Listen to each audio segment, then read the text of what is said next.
Hi Gemini! Kamusta? Welcome back to Pinay Angel Tarot. This is your June kapalaran para sa mga Gemini. General love reading kaya maaaring mag-resonate o hindi. Pero pag nag-resonate, comment nyo para alam ko. Happy birthday Gemini! Oh my gosh, it's Gemini season right now. Kaya, ito, tingnan natin ang energies na connected sa you guys. Happy birthday sa inyo. Comment nyo kailan ang birthday nyo para alam ko.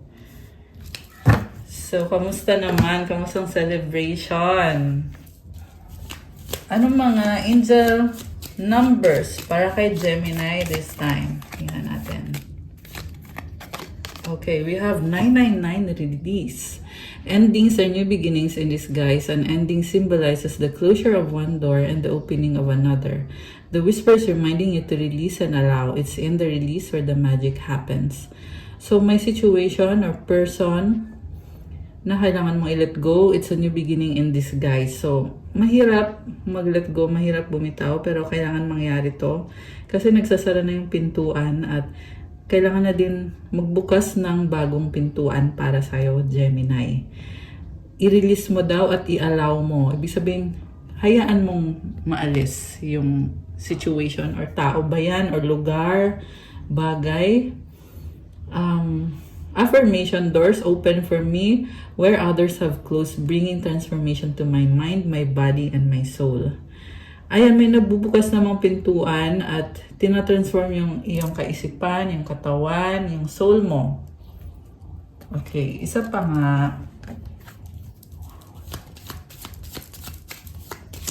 Okay, we have 911 courage. A doorway has opened for you, and while apprehension may be felt, allow courage to flow in as you put your best foot forward. You are being encouraged to let curiosity lead you and know that the divine has your back.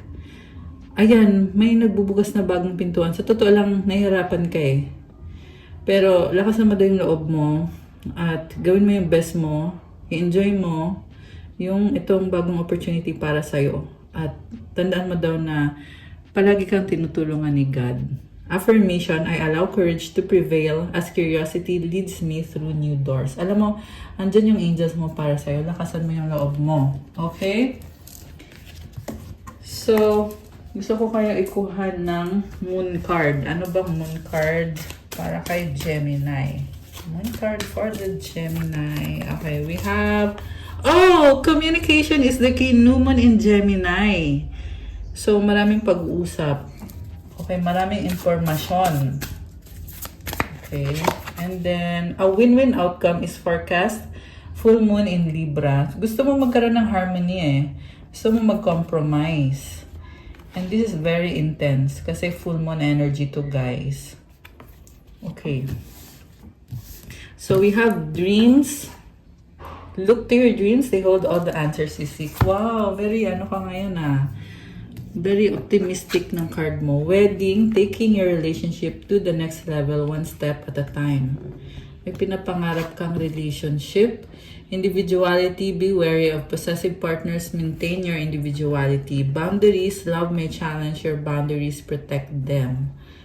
Parang nagdadalang isip ka pa dito sa connection na to na pinapangarap mo to kaso lang nagsaset ka ng boundaries. Window. A new adventure in love is coming. Get ready. Oh, ayan. May opportunity. Okay. Meron naghahanap ng opportunity para makapasok sa buhay mo. Pero gusto mo yung freedom mo. Yan ang sabi dito. Okay. Gusto mo din magkaroon ng opportunity sa taong yan, pero ayaw mong kinokontrol ka or yung parang napipilitan ka, ayaw mo ng ganun eh. And guys, this is a soulmate or the twin flame connection kasi andito yung wedding card. This is someone na nafe-feel mo na you are connected to them for a reason kasi you have strong feelings para sa taong yan. Ganon din siya sa'yo. Okay. Tingnan natin, ano ba ang energies connected dito sa relationship ni Gemini or sa love connection? Ano ba ang energies? Tingnan natin. Okay.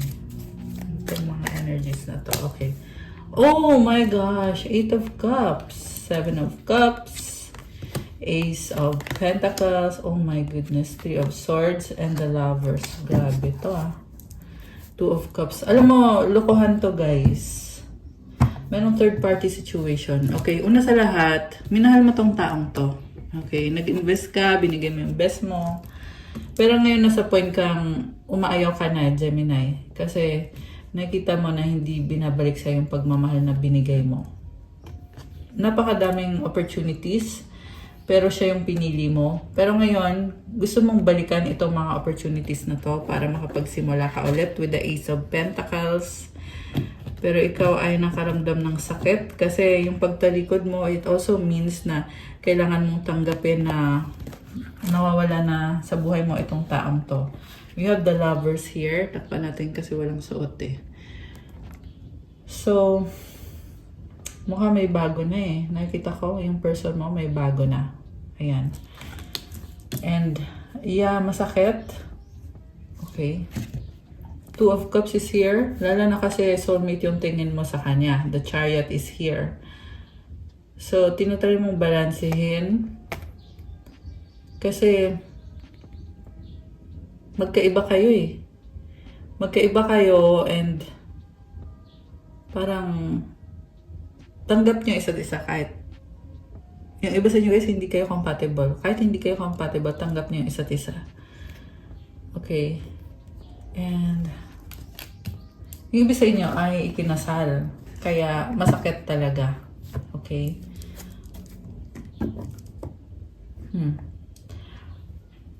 Meron kang, you're living with someone na mukhang hindi ka masaya, challenging. Challenging kasama tong taong to. Nakikita ko sa'yo, may mga options ka. Pero isa lang yung taong gusto mo talaga dito. Pero kung sino pa yung gusto mo, siya pa yung tumalikod ngayon sa'yo. At merong iba. Also, may nakita din ako dito guys na yung taong pinili mo ay yun pa ngayon yung someone cheating on you. Okay, either doon. Magkakaiba ng sitwasyon yung nakikita ko. Pwede din kasing energy ng person mo yun. So, pero for the person na mahal mo, Gemini, ang nakita ko kasi is may iba. May ibang involved itong taong to. Ano bang nararamdaman sa'yo itong taong to? Bakit nagkaganon? Queen of Pentacles. Magician. Okay. Dalawang person. Three of Wands and the King of Cups, the High Priestess, and the Ace of Cups. Yung isa kasi dito, karmic connection mo to, tinatry kang kontrolin. Ayan. Take it out, resonate. Hindi to sa lahat magre-resonate to. Okay? Pero may karmic dito na yung, siguro yung pera mo kinokontrol nito or hindi ka binibigyan ng sapat kung may anak kayo. Hindi sapat yung binibigay. And then, this is someone din na hindi mo maunawaan kung ano talagang gusto niya kasi minamanipulate ka niya eh. Hindi siya nagsasabi openly. Also, more on pera yung focus niya talaga. Medyo matigas ng ulo. At yung isang person naman dito, nasa stress siya kasi dahil sa third party situation. So, someone here is loyal. Pero ngayon tumitingin na siya sa mga options niya.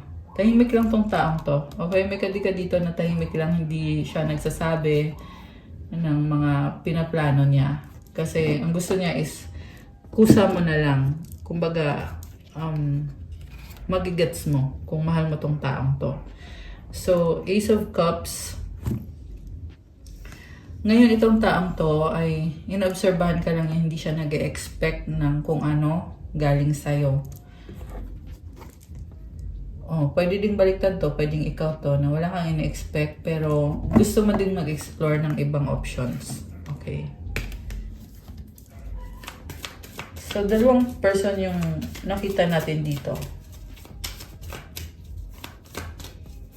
Sino ba yung may maayos na intention? Siyempre, itong pangalawa, di ba? Ten of Swords, stab in the back. Okay. Parang ito yung person na Emperor, galit. And the Nine of Cups. So, may masculine dito na nasasaktan dahil nga sa hindi nag-work out. And, ang gusto mangyari ng person na to ay ayusin nyo. Hinihintay ka niya eh. Ikaw yung wish niya, ikaw yung pangarap niya. And, exhausted na siya. And I'm hearing na may iba siyang ka-deal. Okay. Ba't ganon? Ace of Rods. Puro to mga multiple partners yung nakikita ko dito, guys. Siguro ma-advise ko na lang sa'yo, Gemini, kinulanin mo ng mabuti. So, magsama muna kayo at obserbahan mo kung kaya nga ba niya ipaglaban yung isang healthy relationship. Kasi dyan mo makikita eh. Kasi ang dami dito, may ginagawa behind your back na hindi mo nakikita na may iba siyang ine-entertain. Ang yung iba naman ay may pamilya na. Diba? Ayan oh. Three of Cups. Ang nakita ko dito may pamilya na at meron din dito tatlo yung kadil na babae. Okay. Ano naman ang gusto mangyari ni Gemini ngayon? Kasi tumalikod ka na. Actually, oh my gosh, the devil is here. Maraming addictions tong taong to. Five of Cups, the Hierophant, Justice. Very controlling, and I see someone around you is black magician, gumagawa ng black magic. Five of Swords sa bottom of the deck. Very manipulative. Okay, ang pangit ng energy nitong taong to. Kung sino to, alam mo, kung resonate ka, alam mo kung sino to. Na very controlling, napaka-strong ng personality. At, yeah, Queen of Cups and the Eight of Swords. So, itong taong to, kailangan mong alisin sa sistema mo yan. Nakikita ko sa'yo na marami kang gusto mangyari sa buhay mo ngayon at feeling mo trap ka. Pero pwede kang umalis dyan. Ayan o, Seven of Swords. Pwede kang umalis at prioritize mo yung sarili mo with the Moon and the King of Rods.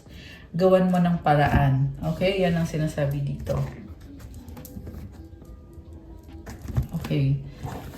So, gusto kong tingnan, ano bang intention sa'yo ng taong kagil mo?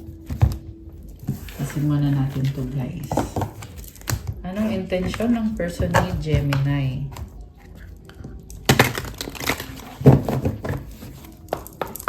Siguro nga, nasa process kayo ngayon na hiningin yung sarili nyo kasi nasasaktan ba kayo. Okay, tingnan natin. Anong intention ng taong kadil mo? Oh my gosh, ayan na naman. Sa ngayon, niloloko ka nitong taong to. Yun yung intention niya sa ngayon. So, iwasan mo muna. Okay? Tapusin nyo muna yan. Daming options, oh. Seven of Cups. Manloloko energy. Ace of Pentacles. I'm hearing na ikaw yung gusto niya. So, dinami-dami na mga options niya. And meron other person dito na minamanipulate itong taong to. Queen of Pentacles energy. This is a karmic connection. The Magician. Eight of Cups. So, tinalikuran ka nitong taong to. At may iba siyang kadil. Eventually, gusto niya i-manipulate ka. Bottom of the deck is Four of Pentacles. Ayaw niya mawala ka sa buhay niya.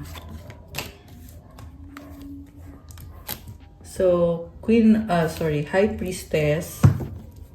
Si High Priestess ay malakas ang intuition nito. Kaso lang, sa nakita ko, mukhang minamanipulate ka at kinokontrol, ginagawan ka ng black magic nitong taong to. Tingin niya sa'yo ay natatakot ka. So, the more na natatakot ka, the more ka niya natatakutin. At nakikita niya sa'yo na nagdadalawang isip ka, kaya the more na gusto ka niyang kontrolin. Kasi gusto niya buo yung loob mo. And also, nakita niya din sa'yo na nagtatry ka eh. Nagtatry ka unawain tong taong to, mahalin. So, 456 is the numbers on the screen. Ayan. So, kasi nga, dahil nakikita niya na nagtatry ka, lalo niyang gusto na ibigay mo lahat sa kanya. Grabe. Ba't ka napunta sa ganito? 10 of Cups. Yung iba sa inyo, guys, kapamilya nyo na to or live-in kayo. Kasi malapit sa'yo eh. And then the Fool. Yeah, yun yung nakikita ko. Malapit sa'yo tong taong to. In some way. So, the Fool is about taking a risk. Alam mo, sorry ha sa sasabihin ko, pero itong taong to talaga ay parang may mental problem. And meron siyang meron siyang attachment na hindi maganda. Kailangan mo nang iwasan to. Ayan, Gemini. So, yung iba sa inyo, you're in it for the thrill. Pero, hindi na healthy. So, Wheel of Fortune, parang minalas ka sa taong to. Akala mo, soulmate mo. Happy-happy kayo. Yun pala, puro addiction to. Andito yung the Devil. 7. Ayan, hinihigupan ka ng energy mo. Wala ka ng lakas kasi kinokontrol ka na lahat ng kilos mo. Feeling mo kailangan mo tong taong to, pero it's manipulation. Sinasaktan ka, Ace of Swords. Ayun yung mga intention na lumabas dito. Again, hindi po sa lahat magre-resonate. Pero kung nag-resonate kayo, guys, mag-comment kayo. Anong shadow work ang kailangan gawin ni Gemini ngayon? Anong shadow work ang kailangan mong gawin? Making peace in the midst of adversity lies the path to self-discovery, profound genuine risk. Addiction, compulsive need, despite negative consequences, get support and therapy, healing, liberation, support. So, nalululong ka sa mga addiction, kailangan mong i-heal yan, kailangan mong magpatulong, therapy, support. Lahat ng actions merong consequence eh, kaya mag-ingat ka sa mga ginagawa mo. Kunyari, ito yung nasa picture, umiinom, 'di ba? So, pag na-addict ka sa alak, magkakaroon ng consequence niyan. Baka hindi ka makapagtrabaho ng maayos, magiging maapektuhan yung kalusugan mo. Iba-iba ng mga consequences. Pero, it's showing you para aware ka sa mga desisyon na gagawin mo. Yung ibig sa inyo, guys, energy ng taong kadil mo yan na kailangan niya na talaga ng tulong kasi matigas ang ulo, in denial siya na ganun, nalulong siya sa mga masasamang bisyo, mga addictions. Unmasking truth, the eye sees only what the mind is prepared to know. So ito nga, minsan kasi pinipilit kung ano lang yung paniniwala, kaya hindi mo tuloy maunawaan or hindi niya maunawaan yung mga bagay-bagay. Self-examining revelation. Grabe. Totoo talaga yan. Okay. Ano bang paparating kay Gemini? Ang upcoming energies for the Gemini. Liar. Oh my gosh. Be careful of someone sneaky. Spy. Someone's got their eye on you. You are doing your research. Vacation. You will be traveling soon. Fire sign. Aries, Leo, Sagittarius. Date night. Get ready to be wine and dined. Malakas din ngayon, guys, ang water sign, Cancer, Pisces, Scorpio, earth sign, Capricorn, Taurus, Virgo, Pisces energy, although this can be any sign. Okay. Debbie back. Patience is a few more months, good things come to those who wait. So, gusto kong tingnan, anong kasagutan sa wish mo? Ayan. Kasi, pa-birthday natin to sa mga Gemini. Okay. So, mag-wish kayo, guys. Tingnan natin. Gemini, make a wish. Okay, isang wish lang. Tingnan natin.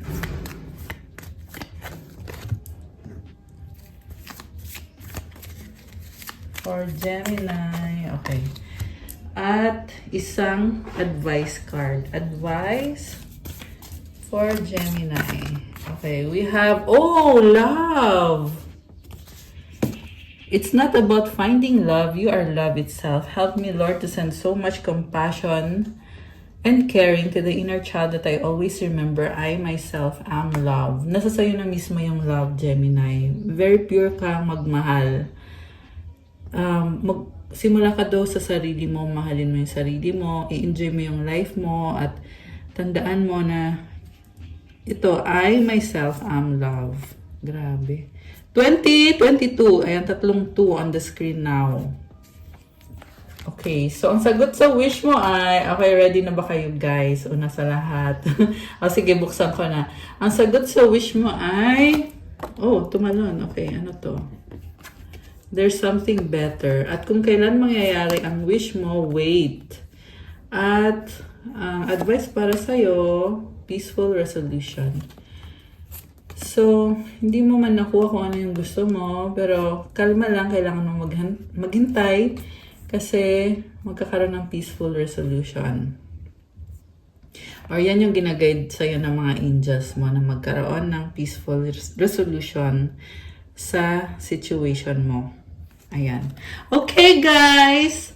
21:12 and kanina 21:11 on the screen. So, that's all for your June Kapalaran para sa mga Gemini. Again, happy birthday sa inyo. I hope you enjoy the Gemini season and more birthdays to come. So, please like the video, comment, subscribe, hit the notification bell. Kung kailangan nyo ng gabay, pwede kayong magpa-private reading. Message kayo sa akin sa Viber or sa WhatsApp. Pa-follow din pa ng mga social media ko sa Facebook, Instagram, ayan. So, tingnan nyo po sa description box. Andyan po yung mga contact details ko. Again, message me through Viber or WhatsApp for faster transactions. Also, visit my Instagram if you want to start your crystals journey. Ayan, may mga crystal bracelets infused with special prayers and mantras. And with a limited offer, 5% discount on all crystals for the month of June 2025 kasi I'm celebrating 5 years here in YouTube. So, tingnan nyo po dun sa Instagram ko at i-message nyo po ako. Thank you again, Gemini. I love you guys. Have a good day. God bless you all. Stay safe and see you again soon. Bye!